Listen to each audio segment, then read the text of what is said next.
Olá pessoal, tudo bem? Quem fala aqui é o professor Pete, divulgando mais uma aula de física básica direcionada para o ensino médio. Infelizmente, tivemos que dar um tempo aí no canal, devido a assuntos pessoais, mas agora voltamos com tudo para cumprir lá toda aquela perspectiva de trabalho que nós havíamos prometido lá no finalzinho de janeiro desse ano para o ano de 2021. Então, para dar continuidade, hoje eu vou trabalhar com vocês com o movimento circular e uniforme, que é simbolizado pelo MCU, tá ok?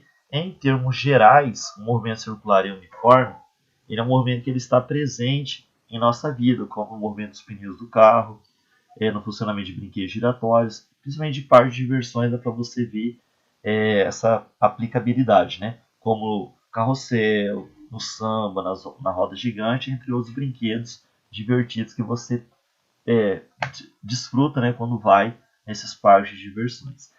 O movimento de satélites ao redor do nosso planeta, né, que é essencial para o nosso sistema de comunicação, né, como celular, rádio e TV. Também temos aí outras modalidades, mas um dos mais utilizados também é a via satélite. Aqui nós temos outros exemplos não citados, né, que é o caso do ventilador, das rodas da bicicleta e do sistema de transmissão da mesma entre coroa e catraca, né, em roda, as hélices do helicóptero, que você também pode aplicar aqui no movimento circular uniforme, as rodas do carro simplesmente girando, né, sem estar sofrendo deslocamento, os processos de engrenagens, e mais à frente nós trabalharemos com polias também, tranquilo? Então, em termos gerais, o movimento circular uniforme tem uma aplicação imensa no seu dia a dia. Basta você começar a partir de agora a visualizar e eu espero que consiga também identificar as grandezas físicas que nós trabalharemos agora. Quais são elas? A primeira delas é o período, que é simbolizada pelo T maiúsculo. O que é esse período, né? É o tempo necessário para completar uma volta. Nós podemos fazer algumas analogias, né? O período de rotação da Terra, que se repete a cada aproximadamente 24 horas, então repete-se em determinado período, ou seja, é um movimento periódico, fica repetindo o mesmo movimento em determinado período. Então, período é o tempo necessário para efetuar uma volta, ou uma rotação, ou uma repetição. Os ponteiros do relógio também ele tem movimentos periódicos, né? O das horas leva 12 horas para dar uma volta, o dos segundos 60 minutos, 60 segundos e o dos minutos 60 minutos. E a unidade no SI do período é o segundo, que é simbolizado pela letra S. A frequência ela representa para vocês o número de rotações em determinado intervalo de tempo, ou por unidade de tempo. A unidade de tempo que nós utilizaremos aqui até para ficar de acordo com o Sistema Internacional de Unidades é 1 segundo.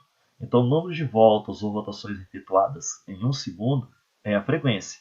Inclusive, nós temos essa unidade aqui no Sistema Internacional de Unidades, é a RPS, rotações por segundo. Só que em homenagem ao Ed Hertz, né, que descobridor do efeito antena, o RPS agora é chamado de Hertz, que é simbolizado pelo Hz. Então, toda vez que você estiver analisando um movimento circular, onde que você tem a necessidade de encontrar a frequência, então o Hertz lá representa rotações por segundo, ok? A relação entre período e frequência é isso daqui. O período é o inverso da frequência, consequentemente a frequência é o inverso do período. A frequência, também em detalhes mais minuciosos, aí seria o número de rotações pelo intervalinho de tempo, ou seja, a razão do número de rotações pelo intervalinho de tempo, e o período seria o intervalinho de tempo dividido pelo número de rotações, ou seja, o período é a razão entre o intervalinho de tempo pelo número de voltas. Período, tempo necessário para dar uma volta. Frequência, número de voltas efetuadas por unidade de tempo.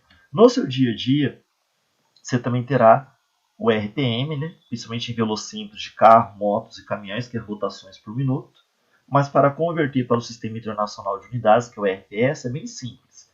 Para converter de RPM para RPS, que é o Hertz, basta você dividir por 60. E o contrário, basta você multiplicar por 60.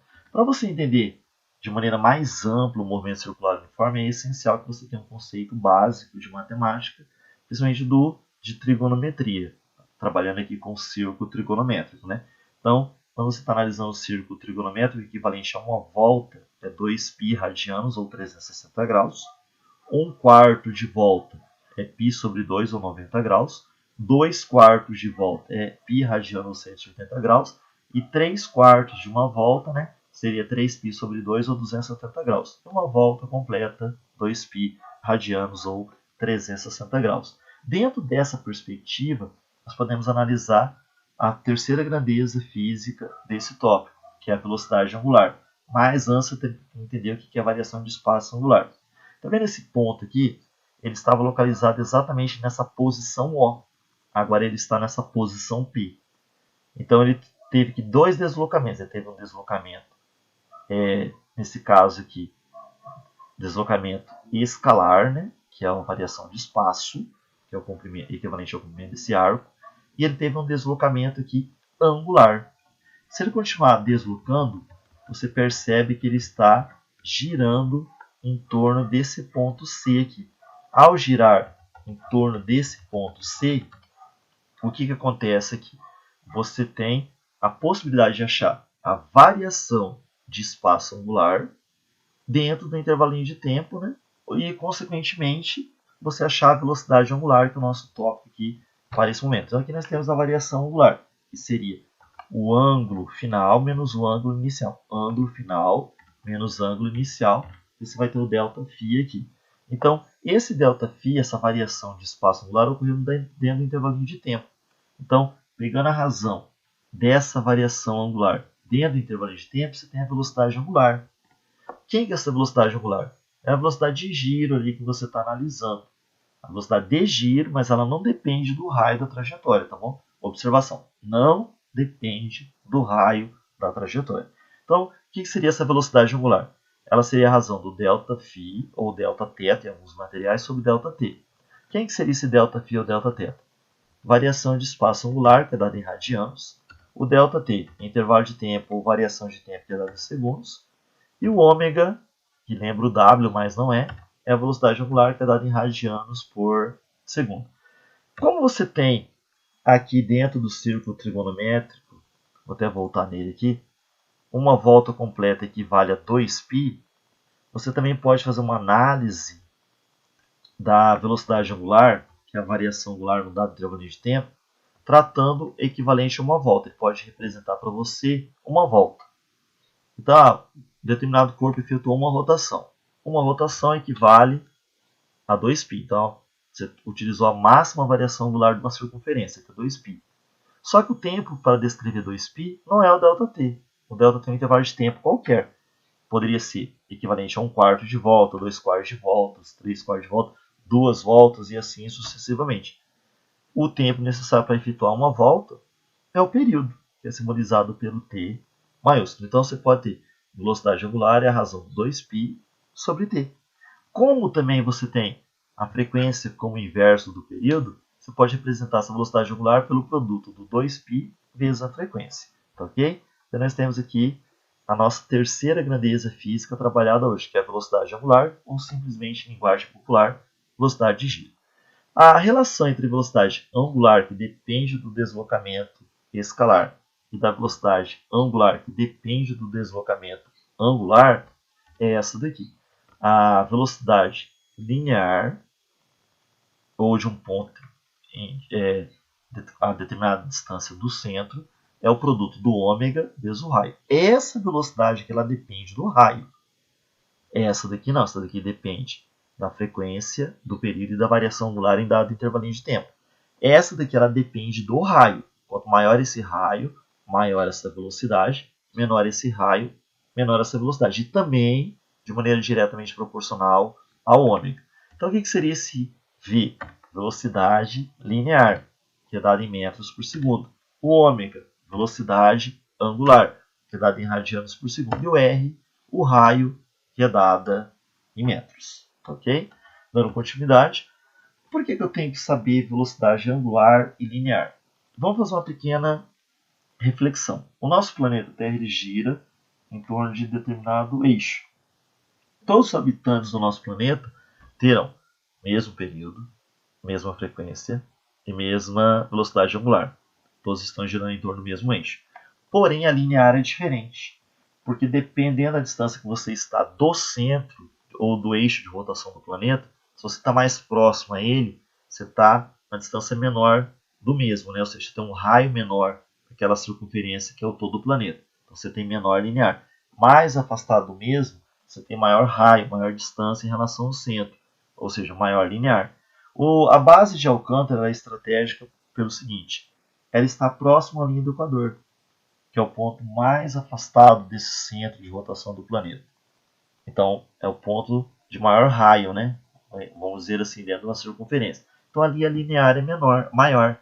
Então, maior linear, fica fácil para você lançar foguetes aí para o espaço. Então, por isso ela é estratégica. Só que nós podemos usar essa linear e angular no nosso dia a dia, em engrenagens e em polias, né? Ou simplesmente rodas ligadas por uma cinta, correia ou corrente.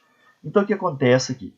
Aqui, tanto nesse sistema de engrenagens quanto nesse sistema de polias, elas estão fixadas, vamos dizer assim, em torno de eixos diferentes. Essa polia menor está em torno de um determinado eixo que está localizado, vamos supor, aqui nesse ponto, e aqui nesse ponto aqui. E aqui os eixos já estão discriminados aqui. Então, o que acontece aqui? Quando você tem um sistema interligado por cinta, correia ou corrente, a velocidade periférica ela tem que ser igual, ou iguais, melhor dizendo, né? Então, essa cinta ela tem que passar por essa polia menor e por essa polia maior, disco menor ou disco maior, com a mesma linear.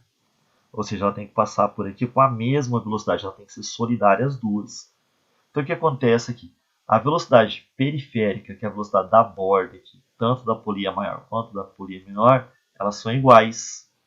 Porém, alguém tem que compensar girando mais. Quem tem que girar mais? A polia menor. Então, a polia menor gira mais, a polia maior gira menos. Só que, detalhe, como elas estão ligadas por cinta nessa configuração, elas girarão no mesmo sentido. Aqui, elas já estão em contato direto, inclusive tem esses dentes aqui para facilitar para facilitar a movimentação das mesmas. Né? Você tem aí esse encaixe, né? Só que essa velocidade periférica aqui também tem que ser iguais, porque senão o sistema trava aqui. Aqui teria o risco de você ter a correia saindo, aqui teria o risco de quebrar os dentes ou travar o sistema, né? Então o que acontece? Aqui elas giram no mesmo sentido, porque a velocidade periférica da cinta é igual nas duas, porém a menor gira mais, a maior gira menos. Aqui elas estão em contato direto, a linear, ou seja, a velocidade periférica das duas é a mesma, só que alguém tem que compensar. A menor gira mais, a maior gira menos. Então, nesses processos de configuração, tanto em contato direto quanto em contato ou por elo de corrente, polia ou corrente, elas terão lineares iguais. Aqui elas giram nessa configuração no mesmo sentido, aqui elas vão girar em sentidos opostos. E se você fosse fazer um comparativo da frequência de cada polia ou engrenagem, você poderia fazer isso aqui, FA, RA igual a FB, RB. Mas como que eu chego nisso aqui, né? Então você faz essa demonstração. VA, a velocidade periférica da polia A ou da engrenagem A, é igual à velocidade periférica da polia B ou da engrenagem B. Como que eu acharia isso aqui? Quem que seria o VA? Ômega A vezes RA. Quem seria o VB? Ômega B vezes RB. Quem que é o ômega A? 2π vezes FA. Quem que é o ômega B? 2π vezes FB. E ambos multiplicados pelos seus raios. Raio do A e raio do B.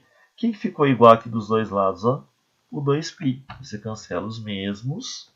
Daí você vai ter FA vezes RA igual a FB vezes RB. Aqui dá para você fazer esse comparativo para achar a frequência de um comparado com a do outro.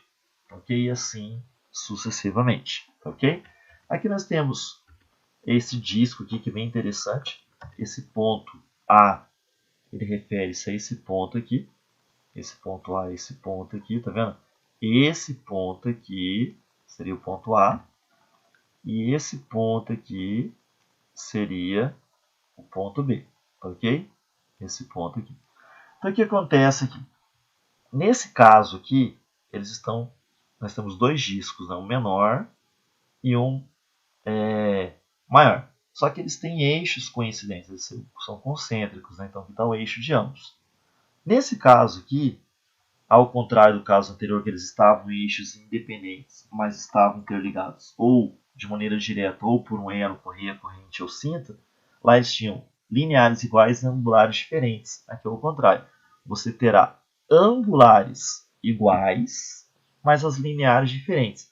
Aqui a linear nesse ponto aqui, que a velocidade periférica ela seria menor, e nesse ponto aqui, que a velocidade periférica ela seria maior. Então você teria aqui a velocidade nesse ponto A maior e a velocidade linear nesse ponto B menor. Mais detalhe, as angulares aqui seriam iguais, ok? Pessoal, então por hoje é só. Eu trabalhei em termos gerais aqui para você ter uma noção básica do movimento circular uniforme. Faz grandeza, nós trabalhamos aqui hoje período, tempo necessário para dar uma volta, frequência, número de voltas por unidade de tempo. Lembrando que a unidade de tempo em física, de acordo com o Sistema Internacional de Unidades, é um segundo.